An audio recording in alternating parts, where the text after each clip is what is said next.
وَأَمْلَأُ قَلْبَكَ غِنًى، اور تیرے دل کو بھی میں غنا سے بھر دوں گا، تجھے کبھی فقیری کا خوف ہی نہیں آئے گا۔ وَإِلَّا تَفْعَلْ، اور اگر تو نے ایسا نہ کیا، أَمْلَأُ يَدَيْكَ شُغْلًا، میں تیرے دونوں ہاتھوں کو کاموں سے بھر دوں گا، صبح ٹائم اور ڈیوٹی ہے، رات کو اور ڈیوٹی ہے۔ وَلَمْ أَسُدَّ فَقْرَكَ، تیرے دل میں کبھی بھی فقیری ختم نہیں ہوگی، مال ہونے کے باوجود تو روتا ہی نظر آئے۔ آج عبادت کے اس پہلو پہ مجھے اور آپ کو غور کرنا چاہیے۔ عبادت کا یہ پہلو برکت والا پہلو، آپ مختصر نماز پڑھ لیں لیکن پوری پڑھیں۔ پوری پڑھنے کا طریقہ کیا ہے؟ سیدہ عائشہ رضی اللہ تعالیٰ عنہ فرماتی ہیں کہ جب صبح کی رکعتیں اللہ کے رسول پڑھتے، مکمل بھی پڑھتے اور ہلکی بھی پڑھتے، اور بس اوقات لگتا کہ شاید سورۃ الفاتحہ بھی پڑھی ہے کہ نہیں پڑھی، لیکن مکمل نماز آپ جب قلب و قالب سے متوجہ ہو کے پڑھیں گے، خواہ آپ نے بہت لمبی نماز نہیں پڑھی، سوچ کے جب آپ پڑھ رہے ہیں میں کیا پڑھ رہا ہوں، میں کیا کہہ رہا ہوں، اس کے معنی آپ کو سمجھ ہیں، تو یہ نماز آپ کو دنیا جہان کی عظمتوں سے نواز دے۔ بلکہ صحیح بخاری کی شرح میں جو فتح الباری میں ابن حجر اسقلانی روایت لائے ہیں، ایک غلام تھا تو وہ نماز پڑھ رہا، اس نے بہت پیاری نماز پڑھی، جب سلام پھرا تو اللہ کے رسول نے فرمایا ادھر آؤ، جاؤ تم آج کے بعد آزاد ہو۔ اتنا خوبصورت نماز پڑھنے والا غلام نہیں رہ سکتا۔ وہاں کہنے والے نے کیا کہا، اگر غلامی سے نجات یہ خوبصورت نماز دلا سکتی ہے تو جہنم سے بھی دلا۔ اس لیے دل لگا کے نماز پڑھو۔ اور دل کیسے لگے گا؟ سوچو میں کیا پڑھ رہا ہوں۔ اس لیے سلف صالحین پرانے جب کسی کو نصیحت کرتے ہیں، ہم کہتے ہیں نا آج کل تو وہ عادت ہی نہیں بن گئی ہے، پرانے زمانے میں جب کوئی آتا تھا انکل ماموں کو آتا جلدی سے اپنی ڈگریاں لے کے آتے، میں نے یہ بھی پڑھ لیا، میں نے یہ بھی پڑھ لیا۔ آج زمانہ زیادہ ترقی کر گیا ہے، جب بھی کوئی بڑا آتا ہے تو جلدی سے وہ البم لے آتے ہیں، میں نے یہاں کھڑے ہو کے پکچر اتروائی، میں نے یہاں بھی اتروائی، میری نا اس سے بھی ملاقات ہوئی۔ اب وہ دور ہی ختم ہو گیا ہے، لیکن وہ نصیحت کیا کیا کرتے، اتق اللہ، اللہ سے ڈر۔ دوسری نصیحت کیا کرتے، بیٹا نماز سوچ کے۔ تو میں بھی آپ سے ادباً گزارش کروں گا، ایک وقت خوبصورت وضو کریں، جب وہ بیان کرنے والے کی طرف متوجہ نہ ہوں، ایک دوسرے کی طرف دیکھ رہے ہیں، وَيَتَسَاءَلُونَ، اور تھکاوٹ اور نیند کی وجہ سے جمائی ان کو آ رہی ہو، فَلَا تُحَدِّثُوا، پھر ان کو بیان نہ کریں۔ اگر سمجھ آتی ہے تو کون ہے شخص جو بتائے کہ نعت و نظم میں کیا بیان ہوا؟ کوئی ایک بندہ مسجد سے اٹھے اور 4 لفظوں میں بتائے کہ میرے اس پیارے بھائی نے کیا کہا۔ یہی ہے نقطہ تغیر۔ جب تک آپ کسی چیز کو اہتمام نہیں دیتے آپ میں کبھی تبدیلی نہیں آئے۔ نقطہ تغیر یہ ہے کہ آپ نے وقت نکالا ہے، آپ کتنے خوش نصیب ہیں، اللہ کے ہاں کتنے پیارے ہوں گے کہ آپ اللہ کے گھر میں آئے۔ تو جب آپ واپس جائیں تو کچھ لے کر جائیں، یہ وقت بہت قیمتی ہے، اور آپ کی آمد جہاں ہمارے لیے بہت خوشی کا باعث ہے، اس کو اللہ کی رضا کے لیے خاص کریں اور اللہ ذوالجلال کے ہاں مقام و مرتبہ حاصل کرنے کا ذریعہ بنائیں۔ میں جو آپ سے گفتگو کرنے جا رہا ہوں وہ میری اور آپ کی ضرورت ہے۔ اس گفتگو کا عنوان ہے الاستقامہ والثبات، دین پر استقامت اختیار کرنا، ثابت قدمی اختیار کرنا، دین پہ ڈٹ جانا، اس پہ قائم رہنا، زندگی کی آخری رمق تک اس پر کاربند رہنا، یہ کیسے ممکن ہو سکتا ہے؟ یہ لفظ تو بار بار سنتے ہیں استقامت کا، اس کا معنی کیا ہے؟ کون سے ایسے رویے ہیں جو مجھے بتائیں گے کہ میں استقامت اختیار کر چکا ہوں؟ کون سی نشانیاں ہیں جو میرے اندر آنی چاہیے کہ پتہ چلے کہ واقعی یہ بالکل صراط مستقیم پہ چلتا جا رہا ہے؟ کون سے ایسے وسائل ہیں کہ میں استقامت کی نعمت ان کے ذریعے حاصل کر لوں؟ کون سی ایسی رکاوٹیں ہیں کہ چاہنے کے باوجود، کوشش کے باوجود، دعاؤں کے باوجود انسان سیدھا نہیں ہوتا؟ ان باتوں کو سمجھنے کے لیے میں چند گزارشات آپ کے سامنے رکھوں۔ استقامت، استقام یستقیم و استقامتاً سے اس کا مطلب ہوتا ہے سیدھا ہونا، معتدل ہونا۔ وہی شخص دین میں اعتدال اختیار کرتا ہے، سیدھا اور درست زاویے پہ چلتا ہے، جو اللہ ذوالجلال کی عبادت پر مستقل مزاجی سے لگا رہتا ہے۔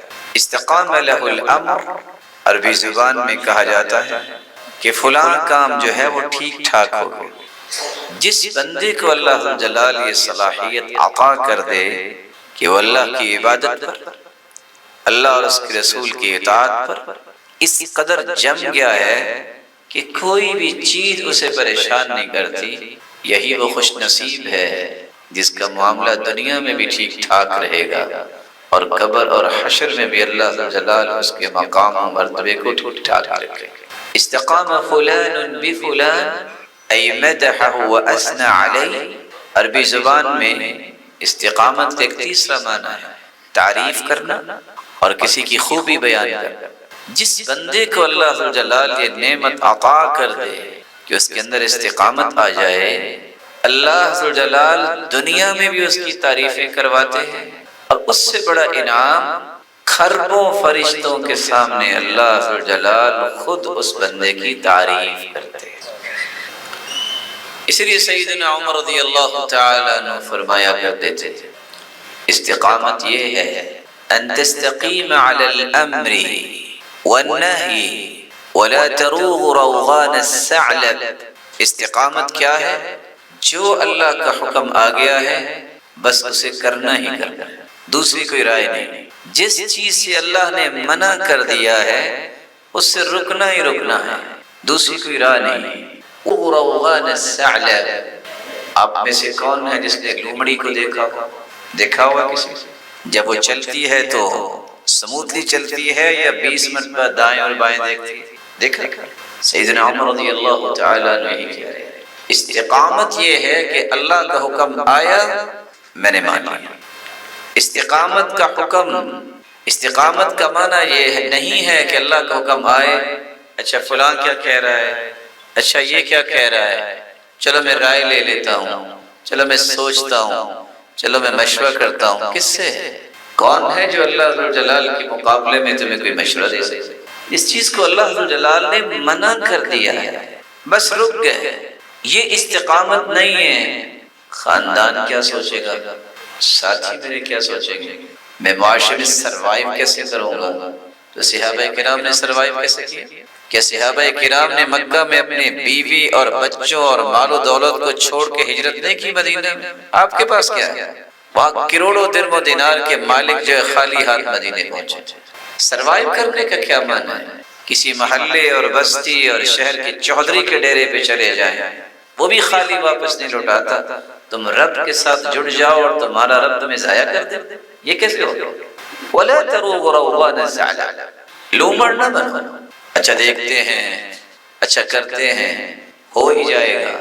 یہ ان لوگوں کے الفاظ ہیں جو کچھ نہیں کرنا چاہتے، جنہوں نے کرنا ہوتا ہے اللہ کا حکم ہے بس، آگے کیا ہے؟ نتھنگ، کچھ نہیں ہے، اس کا حکم ہے۔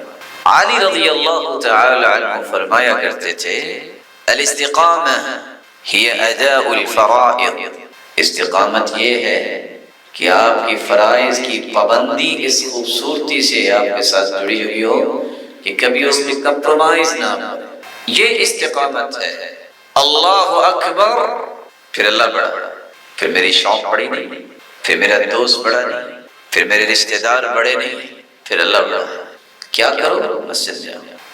اللہ کا حکم آ گیا ہے تو پھر وہ حکم سب سے بڑا ہے، دنیا کا کوئی حکم کوئی حیثیت نہیں رکھتا، فرائض ہیں جو وہ فرائض ہیں۔ اور عبداللہ ابن المبارک رحمۃ اللہ علیہ فرمایا کرتے تھے من تہاون بالآداب، ابھی میں گزارش کر رہا تھا کہ کوئی آواز نہ آئے، یہ میں ادب کی بات کر رہا تھا۔ میں کیوں کر رہا تھا؟ عبداللہ ابن المبارک فرماتے ہیں جو ادب و آداب میں سستی دکھاتا ہے حرم من النوافل، اللہ اس سے نوافل کی نعمت اس سے چھین لیتے۔ ومن تہاون بالنوافل حرم من السنن، جو کبھی بھی نفل نہیں پڑھتا ایک نہ ایک دن سنتوں کا بھی چور بن جاتا ہے۔ ومن تہاون بالسنن، اور جو سنتوں کو چھوڑنا شروع کر دیتا ہے، اور آج کل کے جو زیادہ پڑھے لکھے لوگ ہیں ان کے پیچھے لگ کون سے پڑھے لکھے، یہ کون سی مؤکدہ ہے، یہ تقسیم کس حدیث میں آپ نے پیش کر دی ہے مؤکدہ اور غیر مؤکدہ؟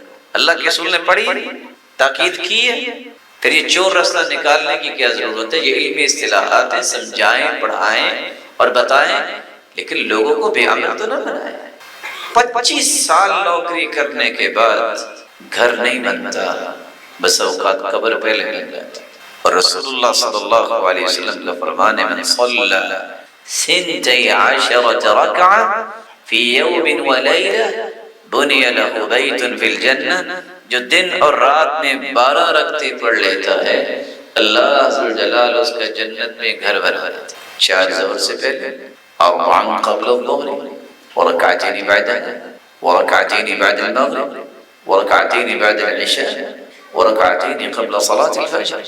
4 ظہر سے پہلے، 2 ظہر کے بعد، 2 مغرب کے بعد، 2 عشاء کے بعد اور 2 فجر سے پہلے. اور جو سنتوں میں سست ہو جاتا ہے وَمَن تَهَاوَنَ بِالسُّنَنِ حُرِمَ مِنَ الْفَرَائِضِ، ایک نہ ایک دن فرض نماز بھی چھوڑے گئے. کیا ایسا نہیں؟ وَمَن تَهَاوَنَ بِالْفَرَائِضِ، اور جو فرائض کی پابندی میں سست ہوتا ہے حُرِمَ مِنَ الْمَعْرِفَةِ، وہ تو اللہ کی معرفت سے محروم کر دیا جاتا ہے. وَمَنْ حُرِمَ مِنَ الْمَعْرِفَةِ حُرِمَ مِنَ الْجَنَّةِ، اس کو اللہ کی بھی معرفت نہیں ہے کہ میرا مالک اور خالق اور رازق کون ہے، یہ شخص پھر صرف معرفت سے محروم نہیں ہوا، یہ جنت سے بھی محروم کر دیا. مجاہد ابن جبر رحمہ اللہ فرماتے ہیں الاستقامہ ان الذين قالوا ربنا الله ثم استقاموا استقاموا على شهادة ان لا اله الا الله حتى لحقوا بالله. استقامت یہ ہے جس نے ایک مرتبہ کہہ دیا کہ میرا رب اللہ ہے، پھر آخری سانس تک اس پہ کوئی کمپرومائز نہیں، توحید پہ آنچ نہیں رہے. اور صحابی روایت کرتے ہیں کہ اللہ کے رسول صلی اللہ علیہ وسلم نے فرمایا وَإِن قُطِعْتَ أَوْ حُرِّقْتَ، میرے صحابی تیرے ٹکڑے کر دیے جائیں، تجھے جلا کے راکھ بنا دیا جائے، شرک کے قریب نہیں. آپ صلی اللہ علیہ وآلہ وسلم نے کتنی بڑی بات کہی. استقامت یہ ہے کہ توحید پہ آنچ نہ آنے. آپ کے علم میں ہے کہ لا الہ الا اللہ محمد رسول اللہ، یہی کلمہ ہے. لا الہ الا اللہ 12 حروف جس میں توحید، محمد رسول اللہ 12 حروف. 12 اور 12 کتنے ہوئے؟ دن رات کے گھنٹے کتنے؟ اگر کوئی شخص اپنی زندگی کے ہر دن کے 24 گھنٹے دن رات کے ہر قسم کی قدغن سے محفوظ کرنا چاہتا ہے، نہ زندگی میں کبھی توحید پہ کوئی نقطہ آنے دے، نہ اللہ کے رسول کی رسالت پہ نقطہ آنے. سیدنا حسن بصری رحمۃ اللہ علیہ کہا کرتے تھے الاستقامہ العمل بالطاعہ واجتناب المعاصی. استقامت یہ ہے کہ آپ کے ہر عمل پر، آپ کے قول پر، آپ کی نیت اور ارادے اور نظریے پر چھاپ ہو تو اللہ اور اس کے رسول کی اطاعت کی چھاپ. ہر وہ نظریہ، ہر وہ سوچ، ہر وہ قول، ہر وہ عمل جو اللہ اور اس کے رسول کے فرامین کے مخالف ہے، متحارب ہے، متصادم ہے، جب تک آپ اس کو ترک نہیں کرتے آپ کبھی بھی صراط مستقیم پر گامزن نہیں ہو سکتے. یہ کیا بات ہوئی بھلا کہ سارا مہینہ رو رو کے میں گزاروں رمضان میں، لمبے لمبے قیام بھی کروں اور رمضان کے بعد نماز کی فکر نہ ہو؟ یہ کون سی استقامت ہے؟ رسول اللہ صلی اللہ علیہ وآلہ وسلم نے صحابہ کو یہی تو ایک نعمت سکھائی اور پڑھائی تھی جو زندگی کے آخری رمق تک ان صحابہ کے ساتھ تھی. امام ابن حجر اسقلانی رحمۃ اللہ علیہ فرماتے ہیں الاستقامہ هي كناية عن التمسك بالله سبحانه وتعالى فعلا وتركا. استقامت یہ ہے کہ اللہ جلال کی محبت اتنی دل میں ہو، کوئی کام میں کر رہا ہوں تو اللہ کی محبت میں کروں، کسی کام کو میں چھوڑ رہا ہوں تو بھی اللہ کی محبت میں چھوڑوں. من احب للہ وابغض فی اللہ واعطى للہ ومنع للہ فقد استکمل الایمان. جو اللہ جلال کی محبت کی وجہ سے کسی سے محبت کرتا ہے، اس سے کیوں محبت ہے؟ یہ نمازی ہے. اس سے کیوں محبت ہے؟ ماشاءاللہ اس کا بہت اچھا اخلاق ہے. اس سے کیوں محبت ہے؟ یہ صاحب قرآن ہے. اس سے کیوں محبت ہے؟ یہ سنت پہ عمل کرنے والا ہے، اللہ کی رضا کے لیے محبت. اس سے کیوں نفرت ہے؟ شرابی ہے. اس سے کیوں نفرت ہے؟ چور ہے نا. اس سے کوئی نفرت ہے؟ بدعتی ہے یہ نفرت، اس کا وزن ہوگا قیامت میں۔ یہ میری اور آپ کے بنائے ہوئے اصول ہیں، کیا کریں، سروائیو کیسے کریں گے؟ صحابہ نے کیسے سروائیو کیا؟ 1447 سال ہو گئے ہیں، تابعین، تبع تابعین، صلحاء، اتقیاء، انہوں نے کیسے سروائیو کیا؟ اس وقت بھی دنیا میں ہم ہی رہتے ہیں، کوئی اور نہیں ہے، موجود ہیں، اور اللہ جلال نے انہیں کس طرح مضبوط کیا ہوا ہے، کبھی کمپرومائز نہیں کرتے۔ اور لوگوں کا تو حال یہ ہے، وَدُّوا لَوْ تُدْهِنُوا فَيُدْهِنُوا، آپ جتنے ڈھیلے پڑیں گے لوگ اس سے زیادہ ڈھیلے ہوں گے۔ آپ نے معاشرے کو ایک اثر دکھانا ہے۔ مومن ہمیشہ مؤثر ہوتا ہے، متاثر نہیں ہوتا۔ اور پھر آپ جیسے مبارک لوگ، ان کا مشن اور بیانیہ یہ ہے، کتاب و سنت، آپ کو کیا پریشانی؟ پریشانی تو اس کو جس کا کوئی منہج ہی کوئی نہیں، پریشانی تو ان لوگوں کو ہو جن کا کوئی منہاج ہی کوئی نہیں، کبھی اس کی رائے لے لی، کبھی اس کی رائے۔ ہم نے منہج وہ اختیار کیا ہے، اللہ ذوالجلال کی کلام جس میں غلطی کی گنجائش ہے، اللہ کے رسول کا فرمان جس سے بڑی صداقت میرے مالک نے دنیا میں اتاری ہے، ساری دنیا کی صداقت جمع ہو جائے، محمد مصطفیٰ کی ایک بات کی صداقت کا مقابلہ نہیں کر سکتے۔ پھر خطرہ کس بات کا ہے؟ امام ابن راجب رحمہ اللہ فرمایا کرتے تھے، الاستقامہ سلوک الصراط المستقیم، آپ کی زندگی کا ہر چال چلن صراط مستقیم پر، صراط مستقیم پر۔ امام ابن تیمیہ رحمۃ اللہ علیہ فرماتے ہیں، ان الذين قالوا ربنا الله ثم استقاموا استقاموا على محبته وعبوديته فلم يلتفتوا يمنة ولا يسرا۔ یہ ان لوگوں کا تذکرہ ہے جو اللہ کی محبت پر، اللہ کی عبادت پر اس قدر مطمئن ہے کہ کبھی انہوں نے دائیں اور بائیں دیکھنے کی توجہ ہی نہیں کی، ضرورت ہی محسوس ہوئی۔ اور امام ابن تیمیہ رحمۃ اللہ علیہ اس لیے کہا کرتے تھے، کسی نے دیکھنا ہے صاحب کرامت کو کہ فلاں بندہ بڑا صاحب کرامت ہے، اعظم الکرامہ لزوم الاستقامہ، سب سے بڑی کرامت اس کے پاس ہے جس کو اللہ نے ثابت قدمی دین پہ عطا کی ہوئی ہے، اور وہ صراط مستقیم پر گامزن ہے۔ رسول اکرم صلی اللہ علیہ وآلہ وسلم تشریف فرما تھے، صحابہ کرام بھی تشریف فرما تھے، آپ نے ایک لائن کھینچی، خط لنا رسول اللہ صلی اللہ علیہ وسلم خطا، لائن کھینچی، پھر آپ نے ایک دائیں لائن کھینچی، ثم خط عن یمینہ وعن شمالہ، دائیں بھی اور بائیں۔ پھر آپ نے فرمایا یہ جو سیدھی لائن ہے یہ ہے صراط مستقیم، وَهَذِهِ السُّبُلُ مُتَفَرِّقَةٌ، دائیں بائیں جو لائنیں ہیں یہ متفرق راستے ہیں، عَلَى كُلِّ سَبِيلٍ مِّنْ، ہر راستے پر شیطان یدعو الیہ، یہ شیطان ہے جو اپنی طرف بلاتا ہے، جو صراط مستقیم کو چھوڑ کر کسی اور راستے پہ چلتا ہے تو شیطان اس کو اپنی طرف بلاتا ہے۔ آج بڑے سمجھدار بنتے ہیں لوگ، رواداری ہونی چاہیے، بھئی اسلام آباد ہی جانا ہے نا، ادھر سے بھی جا سکتے ہیں، ادھر سے بھی جا سکتے ہیں، ہاں کھائیوں میں دھکے کھا کے بھی جا سکتے ہیں، سیدھے راستے پہ جاؤ۔ اور شریعت کو اپنی مرضی سے تعبیر کرنا یہی تو سب سے بڑا فتنہ ہے۔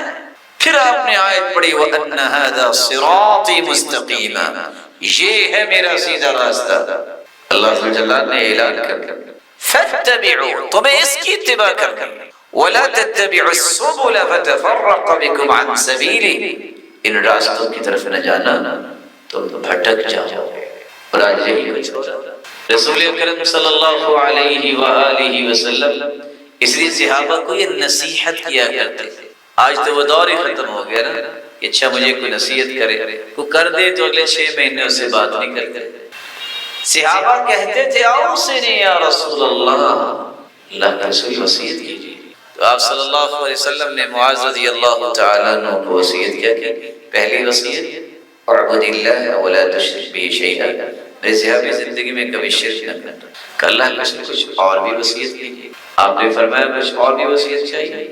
اذا اسأت فاحسن، کبھی وہ غلطی ہو جائے نا فوراً نیکی کر لینا، ان الحسنات یذہبن السیئات، یہ نیکیاں برائیوں کو کھا جاتی ہیں، ختم کر دیتے۔ کہ اللہ کے رسول کچھ اور بھی وصیت کی. اور اچھا پھر ایک ایسی وصیت ہے جس کو ذرا یاد رکھنا. وہ کون سی وصیت ہے؟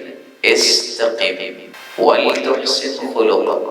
استقامت اختیار کر لو اور اپنے اخلاق کو خوبصورت بنا لو.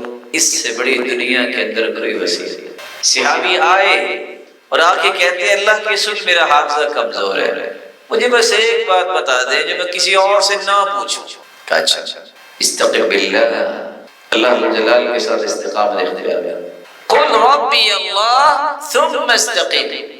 زبان سے اقرار کر لو کہ میرا رب ہے، پالنے والا وہ اللہ ہے، پھر اس پہ ڈٹ جانا. آج آپ اس شہر میں بیٹھے تھے جہاں بہت پڑھے لکھے لوگ، بڑے سمجھدار لوگ، لیکن تعجب کی بات ہے سیدنا سلمان فارسی کی روایت نہیں سمجھتے. روایت آپ نے سنی ہوگی طارق بن شہاب کی بھی، کہ جب دو لوگ جا رہے تھے، جاتے جاتے کسی ایسی جگہ پہنچے جہاں ان کو پکڑ لیا گیا. ان سے تقاضا کیا گیا کہ دیوی کے نام پہ تم چڑھاوا چڑھاؤ. انکار کیا. انہوں نے کہا بولا وہ ذباب خواہ کہ مکھی کا چڑھاوا چڑھاؤ. یہاں کے قصور میں دکان ہے جہاں مکھیاں بکتی ہیں؟ بولیے نہیں. ایک نے کہا مکھی بھی تو اللہ کی مخلوق ہے نا. دوسرے نے کہا مکھی ہے نا، جس نے مکھی کا چڑھاوا بھی نہیں چڑھایا فقتل فدخل الجنہ، اسے قتل کر دیا گیا اور وہ جنت